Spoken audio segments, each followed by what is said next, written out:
में हम एक मिटाया नाम के लड़के को देखते हैं जो सबवे स्टेशन में डरा सहमा खड़ा था क्योंकि उसे लग रहा था कि वो किसी मेज में किसी भूल भुलैया में फंस गया है, जहाँ पर एग्जिट नंबर 8 से आगे जब भी वो जाता है तो घूम फिर कर वापस वही पहुंच जाता है और हर बार उसे यहीं से गुजरता एक आदमी दिखता है जो कुछ भी बोले बगैर चल रहा था। डरते हुए ही सही, जब मिटाया ने उससे रास्ता पूछने का सोचा ही और अभी बस वो पीछे ही मुड़ा तो वो आदमी अजीब तरीके से आंखें फाड़े डरावना सा मुस्कुराते हुए ठीक उसके पीछे था, जैसे उसने मिटाया की सोच पढ़ ली हो। मिटाया तो उससे ऐसा डरा कि उसने कुछ भी ना पूछा और आगे भाग गया। फिर उसकी नजर एक बोर्ड पर पड़ी जिस पर लिखा था एग्जिट 0, लेकिन ऊपर लगे हुए बोर्ड पर एग्जिट 8 लिखा था। उसे ये बात अजीब लगी। एक बार, दो बार, यहाँ तक कि 100 बार उसने यहाँ से निकलने का रास्ता ढूंढा। हर रास्ता ऐसे बंद था जैसे दरवाजे शो पीस हो। बार बार वो इसी भूल भुलैया में घूमता रहा। उसने इमरजेंसी कॉल करने की भी कोशिश की पर एग्जिट के सभी इंटरकॉम काम नहीं कर रहे थे और उसके अपने फोन में भी किसी किस्म के सिग्नल नहीं थे। अब वो उकता गया, वहीं खड़ा हो गया। उसने दीवार पर लगी एक पिक्चर को गौर से देखा जहाँ अजीब से लूप में चूंटियां फंसी हुई थी और बिल्कुल उसी की तरह मंजिल ढूंढने की कोशिश कर रही थी, लेकिन ना उस लूप की मंजिल थी और ना ही मिटाया को मंजिल मिल रही थी। इस पिक्चर और ख्याल ने मिटाया को ये कंफर्म कर दिया कि वो ऐसे ही एक लूप में फंस गया है और अब कभी बाहर नहीं निकल सकेगा। अभी वो यही सब सोच ही रहा था कि अजीबोगरीब तरीके से ऊपर एग्जिट 8 वाले बोर्ड में से खून निकलकर उसके मुंह पर गिरना शुरू हो गया। वो इतना ज्यादा डर गया कि आगे भागने के बजाय उसने पीछे की तरफ भागना शुरू कर दिया और यहाँ शॉकिंगली उसे एक बहुत बड़ा चेंज देखने को मिला। पहले जिस बोर्ड पर एग्जिट 0 लिखा हुआ था, अब उस बोर्ड पर एग्जिट 1 लिखा था, लेकिन बाकी सारी यहाँ की चीजें सेम थी। इसी बोर्ड पर कुछ हिंट्स भी लिखे हुए थे जिसमें से एक था कि गौर करो, अगर कुछ भी पहले से बदला हुआ दिखे या एबनॉर्मल दिखे तो फौरन पीछे की तरफ भाग जाना, और अगर तुम्हें कुछ भी एबनॉर्मल या चेंज हुआ ना दिखे तो पहले की तरह ही एग्जिट 8 की तरफ बढ़ते रहना। मियाटा समझ जाता है कि उस टाइम उस रेड लिक्विड का गिरना एबनॉर्मेलिटी थी। वो डर कर जो पीछे भागा, इसी वजह से वो 0 से एग्जिट 1 तक आ गया। ये सब सोचते हुए उसके अंदर एक उम्मीद जागी कि वो जल्द ही यहाँ से बाहर निकल सकता है। वो अब दोबारा एग्जिट 8 की तरफ बढ़ा। उसे कुछ चेंज नहीं लगा तो आगे बढ़ता रहा और जब एग्जिट 0 वाले बोर्ड तक पहुंचा तो शॉक रह गया। जहाँ पहले एग्जिट 1 लिखा आ रहा था वो वापस 0 हो गया था। मतलब उसने कुछ गलत किया था। वो समझ गया कि ये मेज बिल्कुल किसी गेम की तरह है। जैसे एक गलती गेम एंड करके 0 पर पहुंचा देती है, ऐसे ही उसकी भी एक गलती उसे 0 तक ले जाएगी। गेम के रूल्स को फॉलो करना और ध्यान लगाकर खेलना उसके लिए जरूरी था अगर उसे इस मेज से जान छुड़वानी थी। सोच समझकर उसने अपना मोबाइल निकाला और हर छोटी बड़ी चीज की तस्वीर लेना शुरू कर दी ताकि जब वो दोबारा यहाँ से निकले तो चेंज को देख पाए। यहाँ तक कि उसने उस इंसान की भी पिक्चर ली जो बार बार एग्जिट 8 के बोर्ड के नीचे से उसके सामने से गुजर रहा था। अभी तक उसे कुछ एबनॉर्मल या कुछ चेंज हुआ हुआ नहीं दिखा तो वो आगे बढ़ा और जब दूसरे एग्जिट बोर्ड तक पहुंचा तो फाइनली उस पर 1 लिखा आ रहा था। यानी उसका गेस बिल्कुल ठीक था, पहले कुछ चेंज नहीं हुआ था और उसने लेवल 1 पार कर लिया था। लेवल 2 के लिए वो जानता था कि उसे दोबारा यहीं पर घूमना है और चेंज देखना है। अब आगे बढ़कर वो जैसे ही अपना मोबाइल निकालता है पिक्चर्स को देखकर यहाँ पर चेंज ढूंढने के लिए, तो देखता है कि उसकी मोबाइल में आई हुई सभी पिक्चर्स ब्लर हो गई थी जिनमें अब कुछ समझ नहीं आ रहा था। वो समझ गया कि उसे ये गेम जीतने के लिए सिर्फ अपने दिमाग का इस्तेमाल करना है। अभी वो यही सब सोच ही रहा था कि उसने देखा कि वो आदमी जो हमेशा एग्जिट 8 के नीचे वाले बोर्ड के नीचे से गुजरता था वो वहीं पर रुका हुआ था। उसे फौरन समझ आ गया यही चेंज है, इसलिए वो फौरन पीछे के रास्ते पे भागा। लेकिन डराने वाली बात ये थी कि वो आदमी उसका पीछा करने लगा था, कुछ इस तरह से कि वो चलता भी नहीं था, लेकिन जब जब मिटाया पीछे की तरफ देखता था तो वो आदमी ठीक उसके पीछे हुआ करता था। डरकर मिटाया गिर भी गया। जब वो उठा तो उसने देखा कि वो एग्जिट 0 वाले बोर्ड तक पहुंच गया है जहाँ पर अब फाइनली 2 लिखा हुआ आ रहा था और उसके पीछे वो आदमी भी नहीं रहा था, जिसका मतलब उसने एक और लेवल पार कर लिया था। 2 लेवल्स को पार करने के बाद मियाटा का कॉन्फिडेंस और भी ज्यादा बढ़ जाता है। कॉन्फिडेंटली अब वो हर चीज को याद करने लग जाता है और चेंज ढूंढने लग जाता है। वो दोबारा उसी मेज के अंदर घूम ही रहा था कि उसे एक लॉकर के अंदर से एक बच्चे के रोने की आवाजें आई। डरते हुए उसने लॉकर खोला तो अंदर का सीन देखकर डर गया, जो सीन हमें नहीं दिखाया गया, लेकिन मिटाया तो डर कर पीछे की तरफ भाग गया था। इस तरह उसने अपना तीसरा लेवल भी पार कर लिया था। एग्जिट 0 वाले बोर्ड पर अब एग्जिट 3 लिखा आ रहा था। उसने सोचा बस 5 और लेवल्स रह गए हैं, जिसके बाद वो कॉरिडोर तक पहुंच जाएगा और इस बुरे ख्वाब से बाहर निकल जाएगा। दोबारा वो एग्जिट 8 की तरफ गया और दोबारा हर चीज को अच्छे से गौर से देखने लगा। इस मर्तबा उसे ऐसा महसूस हो रहा था कि जब वो इस कॉरिडोर से गुजर रहा है तो कोई उसे देख रहा है। उसने पिक्चर्स पर गौर किया तो पिक्चर्स में मौजूद लोग आंखें घुमा घुमा कर उसे देख रहे थे। उसने इस चीज को एक्सपीरियंस किया और जल्दी से दोबारा पीछे की तरफ भागा और फाइनली एग्जिट बोर्ड 0 एग्जिट 4 के बोर्ड में चेंज हो गया, जिसका मतलब था कि उसने 4 लेवल पार कर लिए हैं।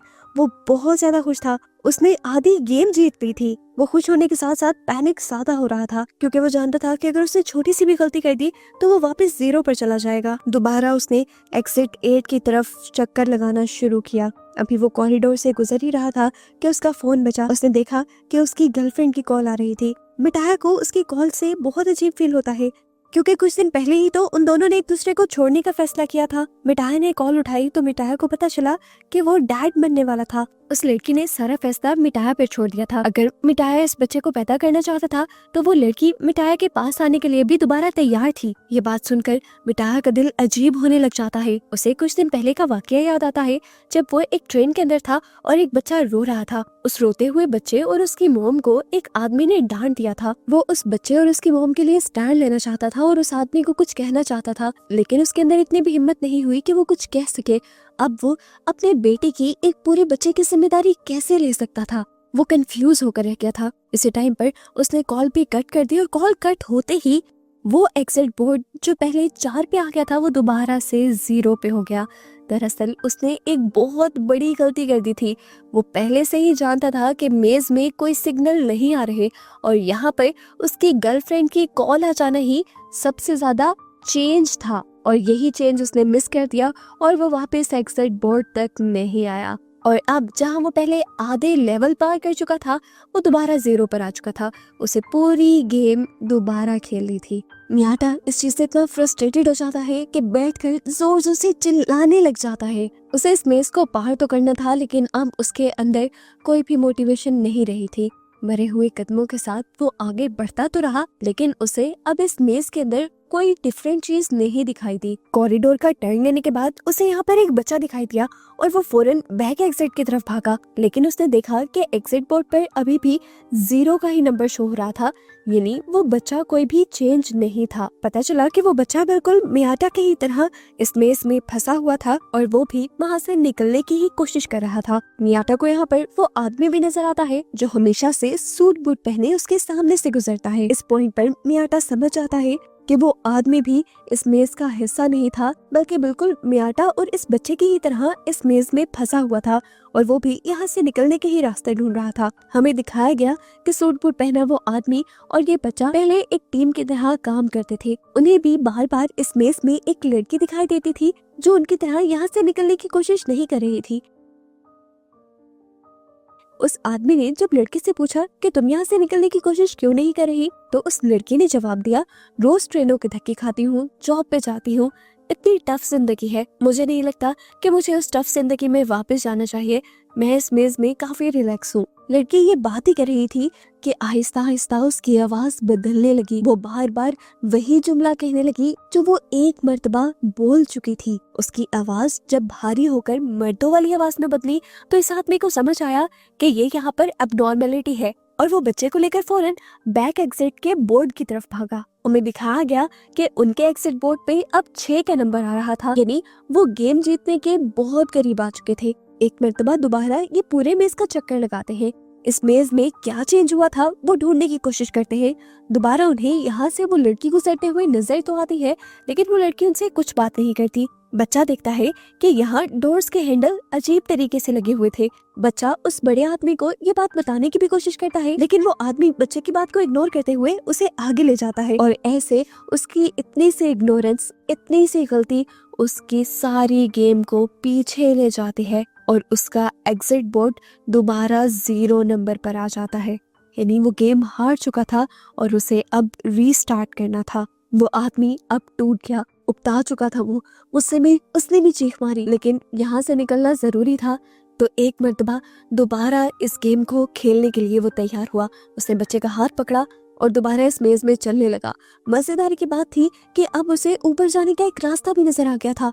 वो बहुत ज्यादा खुश हुआ। सीढ़ियां चढ़कर वो ऊपर जाना चाहता था, लेकिन बच्चा उसे समझाता रहा कि ये गेम है, ये अब नॉर्मेलिटी है, हमें वापस पीछे की तरफ मुड़ना है रूल्स के मुताबिक। लेकिन इस बड़े आदमी ने उस बच्चे की बात नहीं सुनी और वो सीढ़ियां चढ़ गया और उसकी वजह से वो इस मेज में ही फंसा रह गया। वो बच्चा जो एग्जिट बोर्ड की तरफ गया था, उसने देखा कि एग्जिट बोर्ड पर अब 0 के बजाय 1 आ गया था, यानी ये बच्चा ठीक था। वो सीढ़ियां एक एबनॉर्मेलिटी थी, बाहर जाने का रास्ता नहीं। वो बच्चा अब ये भी जान गया था कि वो आदमी अब हमेशा उन्हीं सीढ़ियों में फंसा रहेगा। खैर, स्टोरी दोबारा मियाटा की तरफ शिफ्ट हो जाती है, जहाँ पर उसने उस बच्चे को देखा था। मियाटा क्योंकि समझ गया था कि ये बच्चा और वो आदमी पहले टीम की तरह खेल रहे थे, तो इस बच्चे को अकेले देखकर वो ये भी समझ गया बच्चे को उस बड़े आदमी ने छोड़ दिया है। उसे बच्चे के लिए बिल्कुल अच्छा फील नहीं हुआ। अब वो बच्चा मियाटा का साथी बन गया और मियाटा ने जल्दी रियलाइज किया कि इस बच्चे का IQ बहुत तेज है, यानी ये बच्चा बहुत ज़हीन है और वो छोटे से छोटा चेंज भी बहुत ही आसानी से पकड़ लेता है। बच्चे की स्किल्स का इस्तेमाल करते हुए ये लोग जल्द ही पहला और फिर दूसरा लेवल भी पार कर देते हैं। और जब तीसरा लेवल पार करने के लिए वो इस मेज के अंदर घूम रहे थे, तो एकदम से मेज की लाइट फ्लिकर करने लगी, जलने बुझने लगी। बच्चों के रोने के साथ साथ चूहों के अजीबो गरीब तरीके से बोलने की आवाजें यहाँ आने लगी थी। मियाटा ने अपने फोन की लाइट ऑन की तो उसे वो आदमी भी बहुत ही अजीबो गरीब तरीके से खड़ा हुआ दिखाई दिया। मियाटा डर गया और फौरन उस बच्चे का हाथ पकड़कर पीछे की तरफ भागा और उसे पता चला कि उसने एक और लेवल पार कर लिया था। वो सब कुछ जो हुआ था, जिनसे ये दोनों डर गए थे, वो सिर्फ इनका एक इम्तिहान था। इन्होंने नेक्स्ट राउंड के लिए मेज में घूमना स्टार्ट किया और इनके सामने एक औरत आ गई। मियाटा समझ गया कि ये औरत भी यहाँ एबनॉर्मेलिटी ही है और इन्हें पीछे ही मुड़ना है। लेकिन वो बच्चा वो रोने लगा और उस औरत के पास जाने लगा।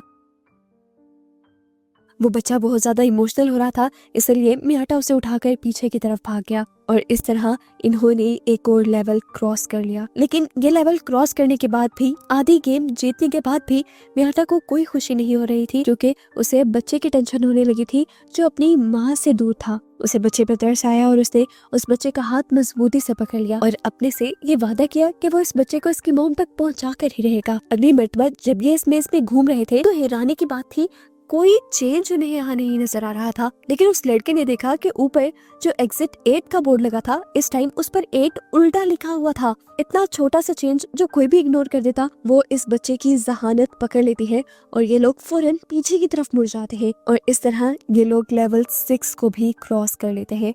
अब बस 2 लेवल रह गए थे। मियाटा जानता था कि उसके बाद वो इस मेज से आजाद हो जाएगा, अपनी दुनिया में वापस आ जाएगा, पर पता नहीं क्यों उसके अंदर की फीलिंग्स बहुत ही अजीब थी। वो मेज का जब दोबारा चक्कर काटने ही लगा, तो एकदम से पीछे से पानी का सैलाब आ गया। मियाटा फौरन इस बच्चे को लेकर वापस जाना चाहता था, लेकिन वो बच्चा गिर गया और सैलाब के अंदर आ गया। मियाटा खुद आगे नहीं बढ़ा, वो उस बच्चे को बचाने के लिए पानी के अंदर चला गया और पानी के अंदर जाते ही मियाटा की तो जैसे दुनिया ही बदल गई।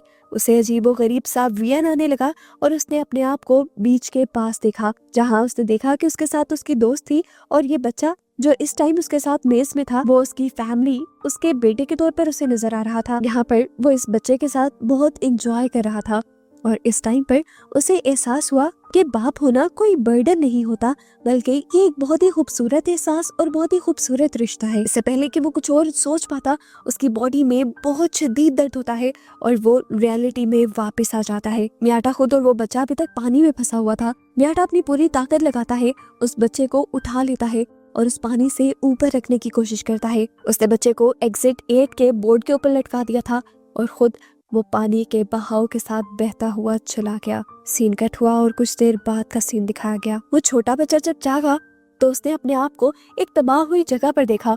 वो बच्चा वापस पीछे की तरफ मुड़ गया। हैरानी की बात थी, उस बच्चे को अभी भी सारे रास्ते और रूल्स याद थे और जब वो पीछे की तरफ मुड़ा तो अब एग्जिट बोर्ड पर 7 का नंबर नजर आ रहा था, यानी इन लोगों ने एक और लेवल पार कर लिया था। वो बच्चा जानता था कि अब बस आखिरी लेवल रह गया है जिसे उसे पार करना है, लेकिन अब उसके साथ मियाटा नहीं है। दूसरी तरफ हमें दिखाया गया कि मियाटा भी फाइनली फाइनल लेवल तक यानी लेवल 8 तक पहुंच गया था। वो हैरान हुआ, खुश नहीं। उसे समझ नहीं आई कि क्या ये उसकी जीत है या ट्रैप है। उसे अब आगे की सीढ़ियां साफ नजर आ रही थी और उन सीढ़ियों पर अब लोग भी चल रहे थे। वो कंफ्यूज था कि वो पीछे जाए या आगे चला जाए। कंफ्यूज होते हुए वो आगे बढ़ा और उसने अपने फोन से अपनी फ्रेंड को भी कॉल मिलाई। अब उसके फोन में सिग्नल्स भी आ गए थे, यानी उसे लग रहा था कि वो असल वर्ल्ड में आ चुका है। वो इस मेज से फाइनली आजाद हो गया है।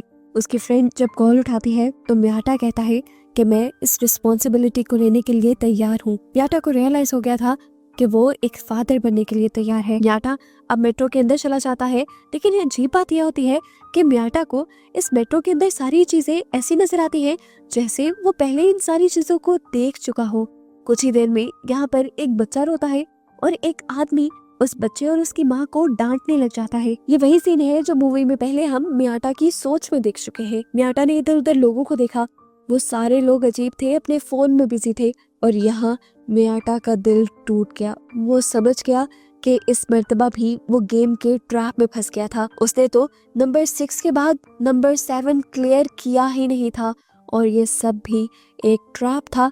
वो एक लूप में फंस चुका था और उसने बहुत बड़ी गलती कर दी थी। एबनॉर्मलिटी देखकर वो एग्जिट बोर्ड की तरफ वापस नहीं गया बल्कि आगे बढ़ता रहा और इस तरह अब वो दोबारा उसी लूप में फंस गया है जिसमें से वो निकलना चाह रहा था। और बस उसी को दिखाते हुए ये मूवी इस मिस्ट्री के साथ यहाँ खत्म हो जाती है कि क्या